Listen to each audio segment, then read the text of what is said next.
Your kid asked how much groceries cost this week. You said, "Don't worry about it." They watched your face while you said it. Money just became a room adults keep locked. By 14, they'll say, "I don't need anything," while quietly needing something. By 30, they'll say sorry for buying a $4 coffee. 7 invisible rules kids pick up about money at home, including one that decides whether they can ask for help without shame or spend 40 years pretending they don't need any.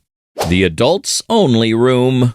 Every kid works out early that money is the one thing you're not allowed to ask about. They can ask why the sky's blue. They can ask why grandma has the one long chin hair she doesn't know about. They can't ask about how much dad makes. You'll say some version of "don't worry about it" with a smile that means please stop. Financial psychologist Bradley Klontz spent years mapping where money beliefs come from. A large part of how we handle money as adults begins in childhood. From small moments where a parent's face changed and the kid made a note. The note they write down: "This topic changes people's face, and it never gets deleted." By age 10, they've worked out most of it. Money is stressful, private, and the reason mom went quiet at dinner while dad sighed and pretended to read his phone. Whatever's under that door, we don't open it in this house. And if we do, it's in low voices after bedtime when the kid's asleep. They weren't learning about money. They were learning what you go quiet about. I'm 34 and I still can't ask what things cost. There's a grown adult reading a menu right now, picking the item that won't make them look greedy. That's a rule they wrote at 8. Still holding at 34. And the secrecy's only the first rule. The next one teaches their body what money conversations are supposed to feel like. The fight through the bedroom wall. Then there's the other lesson. Technically, the argument last Tuesday was about the electric bill. Really, it was about tone, timing, whose turn it was to remember. The kid in the next room heard the word money and the slam of the cabinet door, and the 6 full minutes of silence before someone said, "Fine." Psychologists have been documenting this for years, backed by APA's own research. Kids don't need the details to catch the temperature. Raised voices, doors closing softer than they should. That's what makes the word money feel dangerous 15 years later. An 8-year-old who couldn't tell you what a mortgage is knows one thing. When money comes up, love gets loud. And that's only half of what they took from that night. Fast forward, that kid is 28. Their partner brings up rent. Their chest tightens before the sentence is finished. They start managing it before it starts. Softer voice, open face. Whatever we do, we don't go where the last one went. Where the last one went was their parents' bedroom, 1997. They were listening through the wall, pretending to be asleep. With the hearing that only switches on after bedtime. I can't have a normal conversation about money without my whole body bracing. That reaction is inherited from a house they haven't lived in for 20 years. The apology built into, "We can't afford that." The phrase itself is fine. Kids need to hear no. Households have limits, and pretending otherwise raises tiny sociopaths who think Amazon is a natural resource. The problem is the delivery, the look on your face when you say it, the little exhale, the apology hidden inside the sentence, like you did something wrong by not being able to hand it over. Kids hear tone before words, and the tone is the part that outlives the memory. Now the math is, I asked and my wanting caused the drop in the room. The wanting itself was the wrong move. So they stop wanting out loud. Quiet edits from "can we" to "it's fine, never mind." By 30, they're the adult who says, "Don't get me anything" for their birthday, who spent 20 minutes deciding whether to order fries because it felt like taking up space. Over on r/poverty finance, a long thread describes this exact reflex. Guilt around spending $6 that follows you long after being broke stopped being true. One phrase keeps coming up. money can run out. Their partner watches them panic in a grocery aisle. No idea where it came from. It came from your grocery aisle. From the year you couldn't afford the good cereal and your face said sorry. The receipt that got hidden.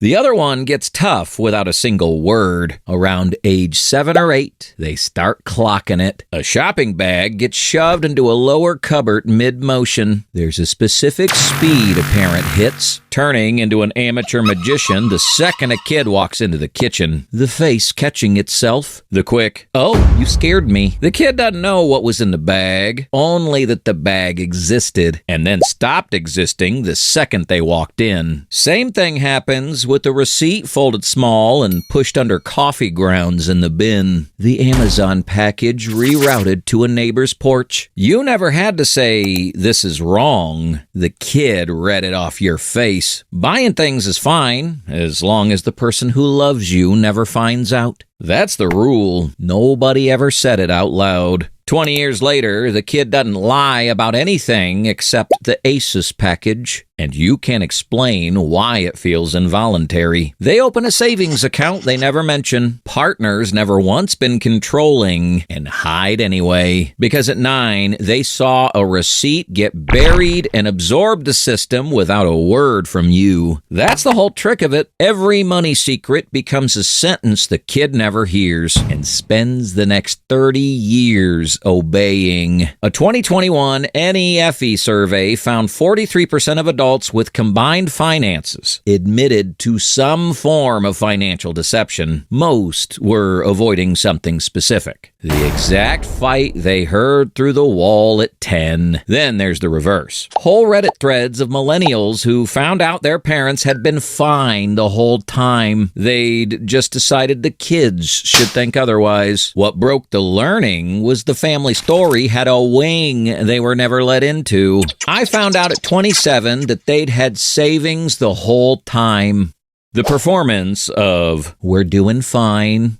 Money secrets travel in the other direction, too. Picture the driveway. A neighbor runs a hand along the new car and says, "Looks like someone's doing well." Your dad laughs, says something modest, loves it, and you're standing right there. The only one who watched him at the kitchen table on Sunday, going gray over that same car. New car, decent holidays, friends who never ask questions, and underneath it, the car leased against a credit card and a holiday that cost 6 weeks a Sunday night panic. 𝐸𝐻's research names this pattern too, the belief that appearing fine is the currency that matters. Because if the neighbors think you're doing well, then in a way you are. No one sits the kid down and explains it. They just learn, dinner by dinner, that what counts is what everyone at church thinks you can afford. The actual bank balance never comes up. Everyone's doing fine. Nobody's doing fine. Now they're 26. First real salary. And they cannot, for the life of them, wear the same outfit twice. They upgrade cars before the last one's paid off. They post the coffee. The overdraft alert stays underneath it. Their bank balance is a state secret their partner isn't cleared for. The strangest part is they'll say, "I don't care what people think," while their whole spending pattern proves the opposite. That caring started in a driveway, watching someone they loved perform fine for a neighbor. The invisible tally at every family dinner.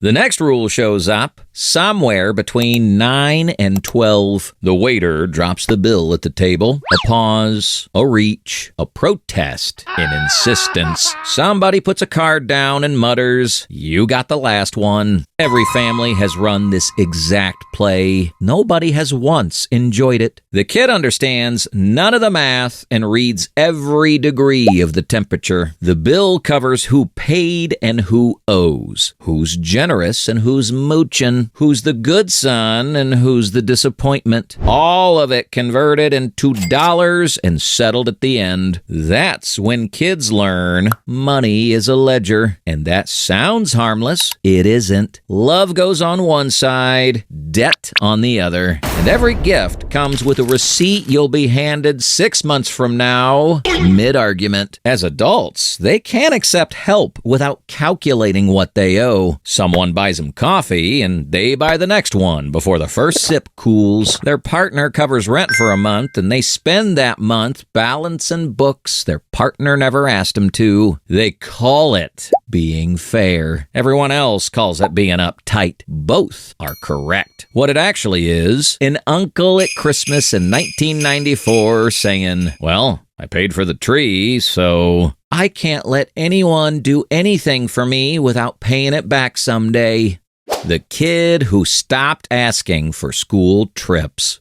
The last one runs quietest and lasts the longest. Somewhere around 9, the kid stops bringing home the permission slip. They still want to go, but they've watched you sort bills with your shoulders up around your ears and decided, without telling anyone, that adding one more line to your list is now their job to prevent. Nobody handed them the job. That's what makes it stick. They take it on themselves, first by skipping the school trip, then by telling their teacher at 11 they'll just borrow one for a project. You called them low maintenance. Teachers called them mature. A University of Michigan study of 3,000 plus families found that kids of parents under heavy financial stress had a harder time making friends and feeling confident years later. The same kid who's learned to opt out before being told no. The adult they become has spent their whole life being the strong one. The friend who covers dinner and waves off the Venmo. The sibling handling mom's Medicare paperwork. The partner who says, I got it, while drowning.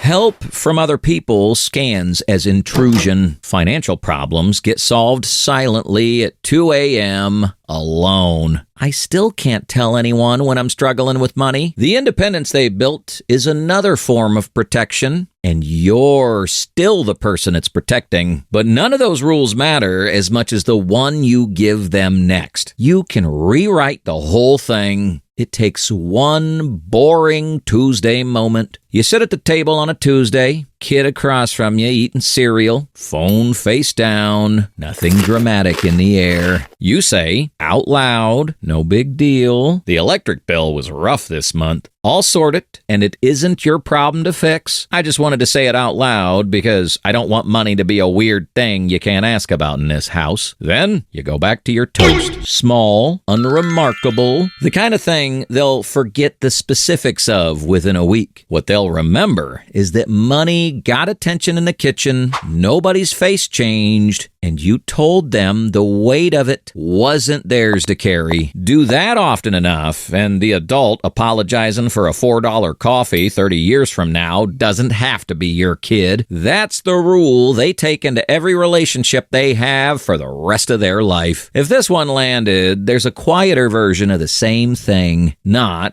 that money got hidden, but the needs that did. The kid who learned that wanting anything out loud changed the room. This is how kids learn they're only tolerated. Watch that one next.